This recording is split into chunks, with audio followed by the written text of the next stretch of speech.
សូមបងប្អូនទាំងអស់គ្នាជួយshareមួយនេះគឺជាទស្សនវិជ្ជាទាំងស្រុង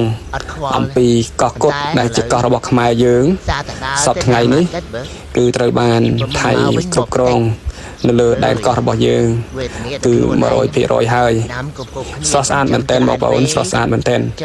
គឺទាំងធម្មជាតិព្រៃព្រឹក្សាឆ្នេរសមុទ្រទឹកសមុទ្រមច្ឆជាតិគឺពិតជាស្រស់ស្អាតមែនទែនជាតំបន់ទេសចរមួយដែលថៃបានគ្រប់គ្រងឲ្យបង្កើតជាតំបន់ទេសចរប្រមូលចំណូលពីកោះរបស់យើងហើយបើយើងទាំងអស់គ្នានាំគ្នាតវ៉ានាំគ្នាស្រែកថាជារបស់យើងហើយយើងនាំគ្នាស្នើទៅអង្គការអន្តរជាតិជួយរកយុត្តិធម៌ដើម្បីកាត់ក្តីរឿងបញ្ហាកោះកុដនេះព្រោះកោះនេះជាកោះរបស់យើងហើយវាជាកេរមរតកដូនតារបស់យើងមិនសល់ទុកឲ្យយើងទាំងអស់គ្នាហើយបើយើងបាត់ម្ដងតិចគឺវាជាហានិភ័យសម្រាប់យើងក្មេងចំនួនក្រោយស្អាតណាស់បងប្អូនឃើញហើយពិតជាស្រស់ស្អាតមែនទែនហើយខ្មែរយើងភាគច្រើនគឺ80%ហើយដែលមិនស្គាល់កោះកុដនេះកោះនេះគឺជាកោះរបស់ខ្មែរយើងហើយនៅក្នុង